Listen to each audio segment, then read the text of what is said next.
आज Bosco school के hostel का उद्घाटन था। इस हॉस्टल को आर्किटेक्ट ने काफी खूबसूरत बनाया था। इस बिल्डिंग के हर एक कमरे में 4 लड़कों के रहने की जगह बनाई गई थी। दीपांशु, अभिजीत, रंजीत और विपुल इस नए हॉस्टल में काफी खुशी खुशी रहने आए। कितना शानदार हॉस्टल है यार, एकदम महल की तरह लग रहा है। तो चलो फिर आज राजकुमारों की तरह इस महल में सोया जाए। वैसे भी सभी बच्चे अगले महीने यहाँ रहने आएंगे, तब तक ये पूरा महल हमारा है। सभी लोग अपने अपने बेड पर सोने आ गए। आधी रात को सभी गहरी नींद में थे। तभी किसी औरत के दर्द से कराहने की आवाज सुन दीपांशु की नींद खुली। वो दरवाजा खोलकर बाहर निकला। फिर अचानक एक जोर की चीख से पूरा हॉस्टल गूंज गया। चीख सुनकर सभी लोग जाग गए और दौड़कर कमरे से बाहर निकले। हॉस्टल के वार्डन भी चीख सुनकर वहाँ पहुँचे। हॉस्टल के बाहर दीपांशु की लाश पड़ी थी। उसकी दोनों आंखों में आयरन रॉड धंसा हुआ था। ये देख सबके पैरों तले जमीन खिसक गई। ये क्या हो गया मेरे दोस्त को? इतनी दर्दनाक मौत किसने दी? हमें तुरंत पुलिस को बुलाना चाहिए।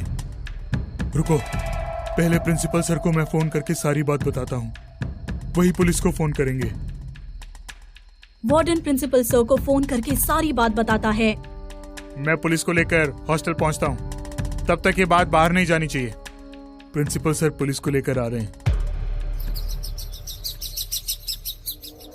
सुबह होते ही प्रिंसिपल सर वहाँ पहुँचते हैं।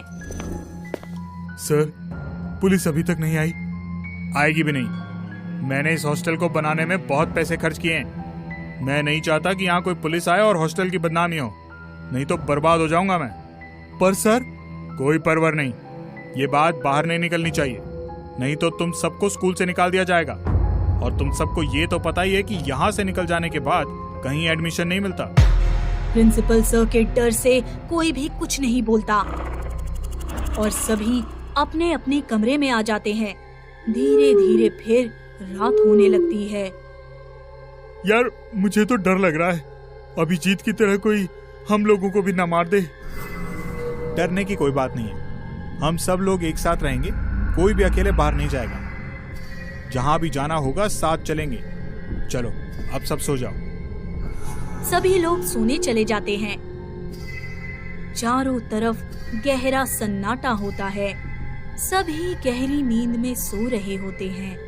तभी वार्डन की एक जोरदार चीख सुन सब उठ जाते हैं। सभी बच्चे भागते हुए वार्डन के कमरे में जाते हैं। वार्डन की लाश सामने दीवार से टंगी पड़ी थी।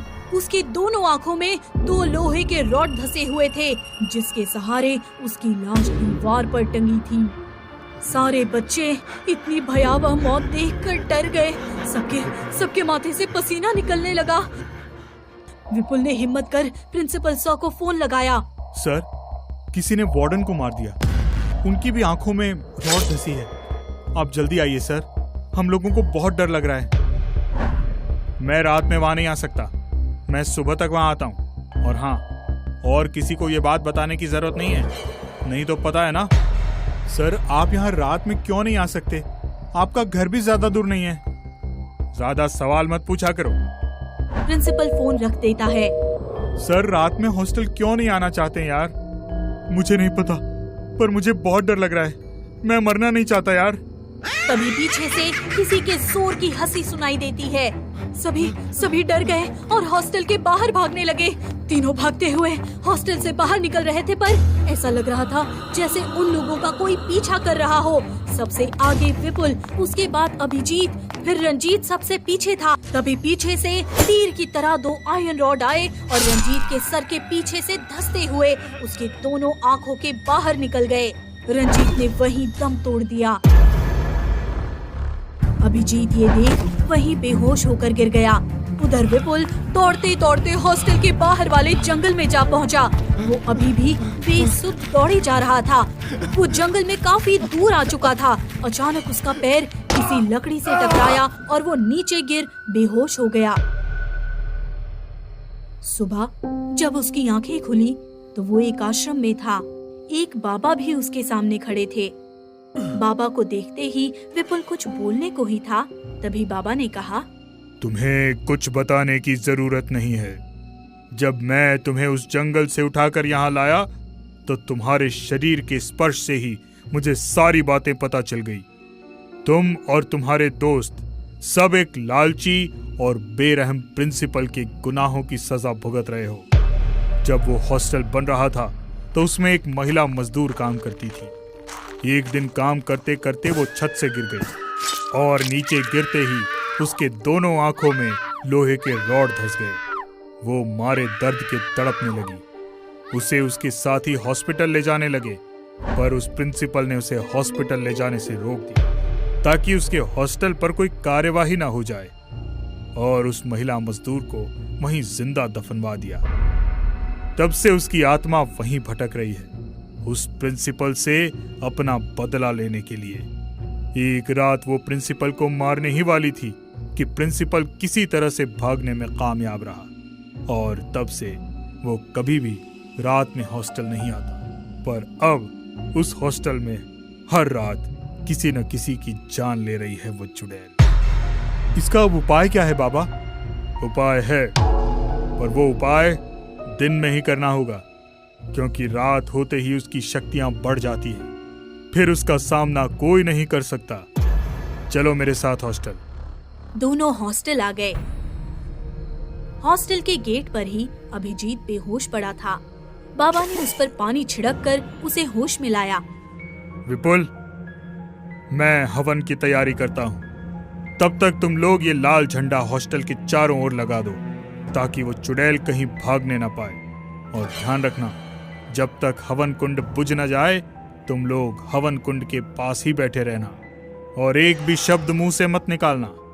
मेरा हवन जलते ही उसकी अस्थियां जहां भी दबी होंगी हवन कुंड में आकर खुद ब खुद भस्म होने लगेंगी। सारी अस्थियां जलते ही वो चुड़ैल भी मर जाएगी। झंडा चारों तरफ लगाकर अभिजीत और विपुल हवन कुंड के पास बैठ गए। बाबा मंत्र पढ़ने लगे। उनके मंत्र पढ़ते ही हवन कुंड में आग लग गई। बाबा और तेज से मंत्र पढ़ने लगे।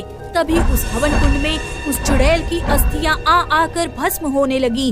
तभी चुड़ैल भी प्रकट हो गई और चीखने लगी। वो जल रही थी। बाबा, बाबा मुझे बदला लेने दे बाबा, मुझे मत मार बाबा। ये सब देख विपुल और अभिजीत काफी डर गए थे। तभी प्रिंसिपल भी वहाँ आ पहुँचा। प्रिंसिपल उस चुड़ैल को दर्द से चीखते देख हंसने लगा। बहुत अच्छे बच्चों, इस चुड़ैल को तुम लोगों ने इसकी औकात दिखा ही दी। अच्छा किया, मुझे मारने चली थी। तभी बाबा की आँख खुल गई। मैंने मना किया था, कोई भी एक शब्द ना बोले।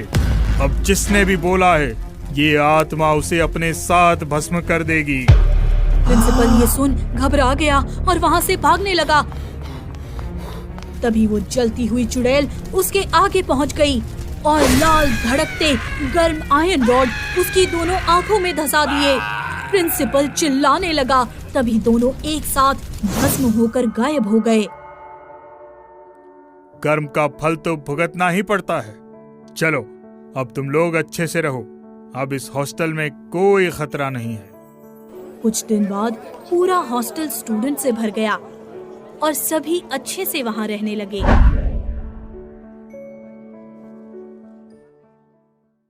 अगर आपको हमारी वीडियो